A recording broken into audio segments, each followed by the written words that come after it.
Les gars, c'est horrible. Dehors, il fait dégueulasse à chacune de mes vidéos. Comme vous avez pu le lire dans le titre avant, la vidéo d'aujourd'hui, c'est un thread d'horreur. Donc aujourd'hui, c'est simple. 3 histoires d'horreur, 2 moyennes et une courte, et on va commencer par une moyenne.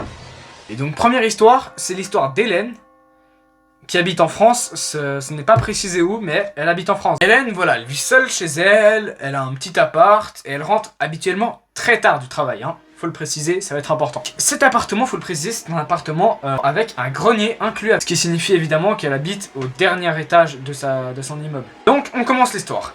Ce jour, elle va au travail, ce qui est plutôt normal, évidemment, hein, voilà. Elle fait sa journée, elle bosse bien, elle rentre tard, voilà. Et quand elle veut rentrer dans sa chambre, elle constate que la porte de sa chambre est légèrement entrouverte. Jusqu'à là, rien d'anormal, elle se dit... Voilà, elle a dû se rouvrir quand je l'ai refermé ce matin. Y a rien d'anormal, je vais pas m'inquiéter, voilà. Sauf que la Hélène, elle est quand même un peu sur ses gardes. Dans un coin de sa tête, elle se dit, mais si c'était pas ça. Donc à partir de ce moment, Hélène, elle va garder son téléphone en main, car elle est sur ses gardes quand même, hein. Hélène, elle est à cheval sur ses petits principes, genre fermer la porte ou comme ça. Et du coup, elle se sent pas bien dans sa tête. Elle se dit, ouais, mais il y a un truc et tout. Et du coup, elle va fouiller intégralement sa chambre pour voir s'il n'y a pas quelqu'un qui s'est introduit ou comme ça. Et elle trouve absolument rien. Il est déjà 22 h, voilà, j'ai dit qu'elle rentrait tard, mais Hélène est crevée de sa journée de travail, elle a eu une grosse journée, il faut le dire. Et va se coucher, lumière éteinte et porte fermée. Toutes les portes, hein, même celle de sa chambre est fermée. Vers 2 h du matin, fait anormal mais qui peut s'expliquer par un cauchemar ou un surplus de chaleur, elle se réveille en sueur sans savoir pourquoi. Elle a fait un rêve étrange, plutôt un cauchemar. Et dans ce cauchemar, elle a rêvé qu'un mec avait descendu les escaliers de son grenier et qu'il était venu dans sa chambre avant de se cacher quelque part. Sauf que cet endroit où il s'est caché, dans son rêve, elle a pas vu. Elle s'est réveillée avant. Du coup, elle se dit, mais ouais, mais c'est bizarre. Elle se dit ça dans un coin de sa tête. Mais elle se dit en même temps, ouais, c'est un cauchemar, c'est normal. Alors, vous le précisez, elle avait gardé les yeux fermés. Donc, parce qu'elle avait fait un gros cauchemar, voilà, elle avait gardé les yeux fermés. Elle a entrouvert les yeux et elle a vu, en premier, la porte de sa chambre était entrouverte. Franchement, elle se met en panique totale. Et je la comprends en même temps. Toujours les yeux entrouverts, elle tourne le regard légèrement vers le coin de sa chambre. Et c'est là qu'elle voit, ou peut-être le mec qui était dans son rêve s'était caché. Dans sa chambre, à un coin, elle a une chaise à bascule. Et tiens, comme par hasard, la chaise à bascule est en train de basculer légèrement. Alors Hélène, elle a un vieux toc que j'ai aussi, c'est de mettre mon téléphone juste à côté, dans mon lit, donc sur l'oreiller d'à côté. Comme ça, le matin, quand il sonne, je dois pas faire 3 km dans ma chambre tracée pour aller le chercher. Genre sinon, ça réveille tout le monde, mais la personne dans son appart, elle. C'était juste avec son copain quand elle était avec. Elle devait faire ça, parce que sinon ça le réveillait. Lui, il était chômeur, voilà. Donc elle arrive à prendre son tel sans que le mec la voie. Et ensuite... écoutez bien ce qu'elle va faire, parce que c'est un truc de fou ce qu'elle va faire. Personne n'aurait pu faire ça. Donc elle fait ce move de génie. Quand t'es intelligent, tu fais ça. Elle s'est levée en faisant croire au mec qu'elle allait juste pisser, qu'elle l'avait pas vu, que tout était normal. Puis elle s'est levée, elle va dans la salle de bain, et move de génie, ça marche. Ça marche. Connu n'a pas bougé, et il est resté derrière sa putain de chaise. Donc voilà, Hélène, elle est vraiment terrifiée par ce qu'elle vient de voir. Elle appelle la police, et... la police répond en même temps qu'un léger grattement et des petits coups répétés derrière la porte. Donc la police décroche, elle répond et en gros là elle est en sueur, elle panique, c'est grand mort. Donc voilà, elle dit à la police, il y a quelqu'un chez moi, venez tout de suite, il est derrière la porte de la salle, là je suis enfermé dans la salle de bain, le mec gratte derrière la porte pour entrer, je suis effrayé, venez quoi là. Et là, cessement soudain, des grattements et des coups. Hélène, ça la fait encore plus paniquer. Elle pense que le mec allait chercher un truc pour péter la porte. Il lui crie dessus, laisse-moi rentrer, allez, sinon j'enfonce la porte. Hélène, elle est morte de peur, mais 10 minutes plus tard, la police arrive. 10 minutes pendant lesquelles ce mec a crié contre Hélène, lui a dit d'ouvrir la porte, et n'est pas rentré. Et la police arrive sur les lieux du crime, enfin... donc la police arrive, et le mec, il s'est enfui, il est pas con quand même, enfin, un petit peu, mais... il s'est enfui. Et devinez ce que la police a retrouvé juste à côté, par terre, posé, par terre à côté de la porte de la salle de bain. Oui, un gros couteau bien affûté. Alors évidemment, on se demande tous, mais comment il est rentré ce bâtard? Comment il est rentré ce mec? Je vais vous dire, l'histoire elle est un petit peu folle, même très folle. Donc voilà, Hélène, elle fait des courses déjà, ok? Comme tout être humain, je pense. Du coup, une fois, elle a été faire ses courses, et le mec... Vous voyez cet instant où tu poses tes trucs dans la voiture, genre que t'as acheté, et tu vas ramener le chariot ou le caddie, comme vous préférez. Et cet instant, bah parfois, il y a des gens, ils laissent la porte ouverte de leur voiture. Ce qui permet très facilement de rentrer dedans et se mettre par exemple dans le coffre. Hélène, elle a un très grand coffre dans sa voiture, parce qu'elle fait normalement beaucoup de provisions. Elle ne va que, genre, rarement faire les courses, une fois toutes les 2 semaines, voilà. Du coup, elle a un très grand coffre. Et le mec, c'est à ce moment, quand elle a été ramener le caddie, le chariot, on appelle ça un caddie, que le mec s'est mis dans son coffre derrière les provisions.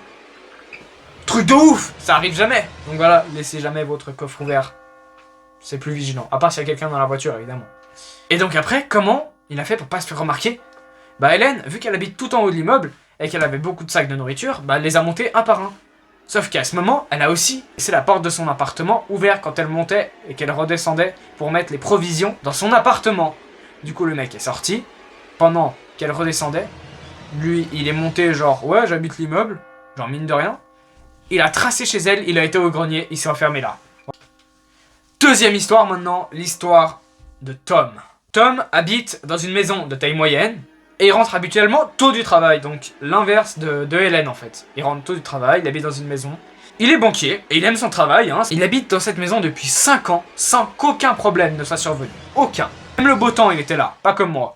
Alors ce matin-là, Tom il raconte que bizarrement, en allant au travail, il remarque que depuis le début du trajet, une voiture le suit. De chez lui jusqu'à sa banque là, son lieu de travail. Donc il regarde sans cesse dans le rétroviseur, la voiture est toujours là. Alors le mec sort aussi de sa voiture et se met debout de l'autre côté de la rue. C'est assez étrange. Il est 6h30, il n'y a pas beaucoup de passants dans la rue à cette heure-là. Et il est assez étonné, il y a quelqu'un qui le fixe, qui l'a suivi en voiture.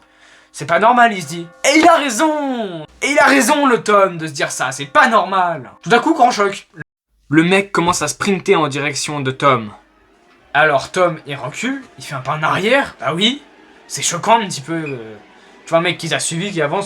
Tom réussit à se réfugier dans sa banque. Le mec, il se retourne, il se dit bon, allez, tu veux que je me casse? Non, c'est juste que le mec ne pouvait pas attaquer Tom dans la banque, il y avait des gens, et on pouvait très bien fermer les portes sur lui. Toute la journée, plus rien d'anormal. Tom vit une journée zen, tranquille.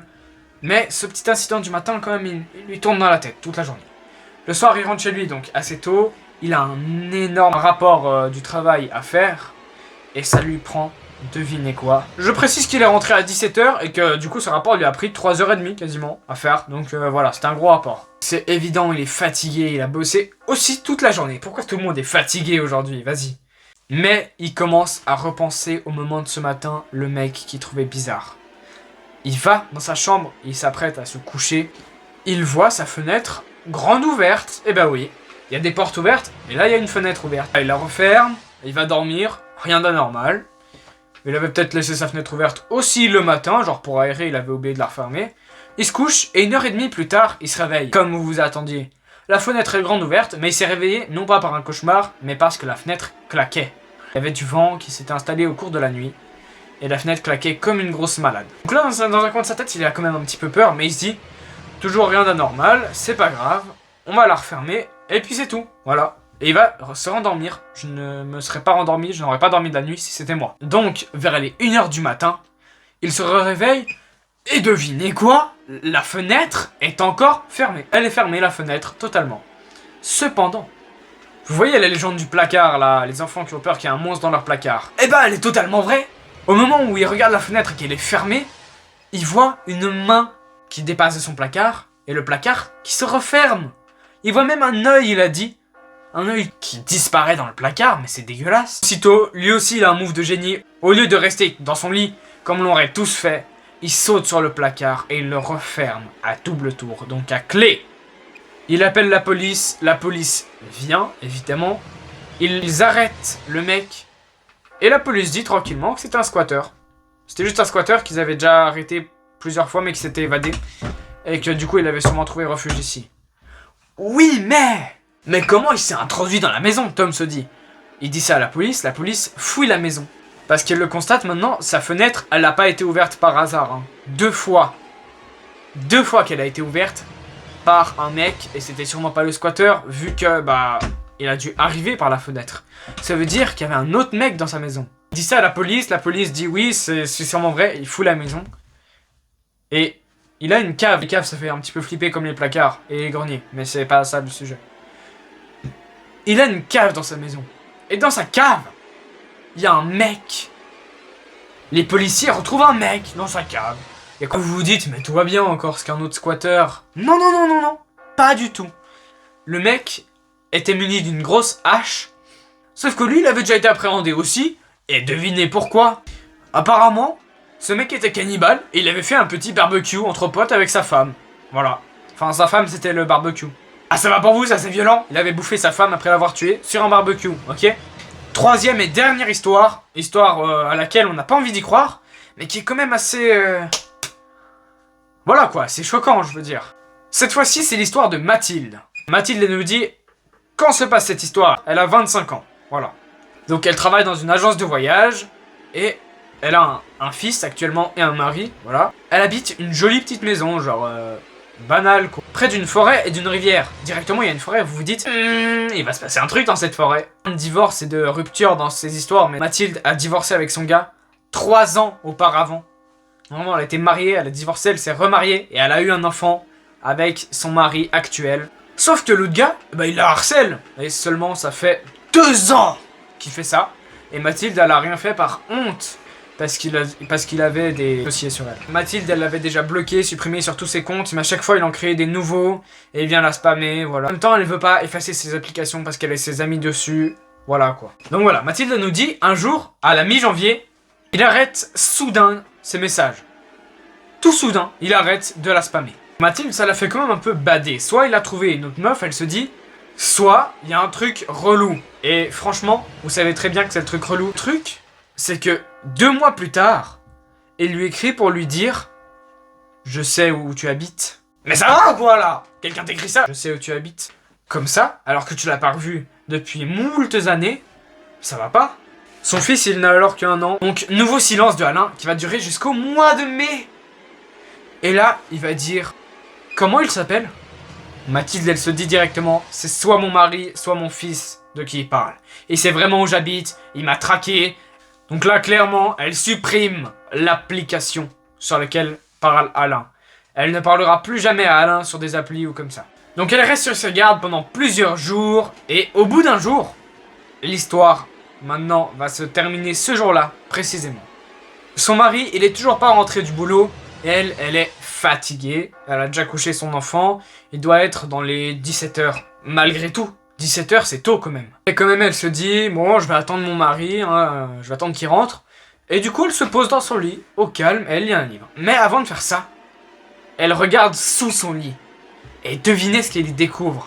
Rien. Elle ne découvre rien de normal sous son lit. Donc, elle se met dans son lit, avec son livre, et pour tout dire, il n'y a pas beaucoup de livres dans cette maison. Donc, dehors, il fait chaud. Dans la maison aussi, il fait chaud. Il y a une petite odeur de cannelle qui flotte dans l'air, on sait pas d'où ça vient. Son livre n'est pas très passionnant et elle finit par s'endormir, tellement elle était bien installée dans son lit. Chose compréhensible après tout. Faut aussi préciser qu'il y avait une cruche d'eau sur sa table de nuit, enfin il y avait plein de choses quoi, des lampes, une cruche d'eau, un livre, justement.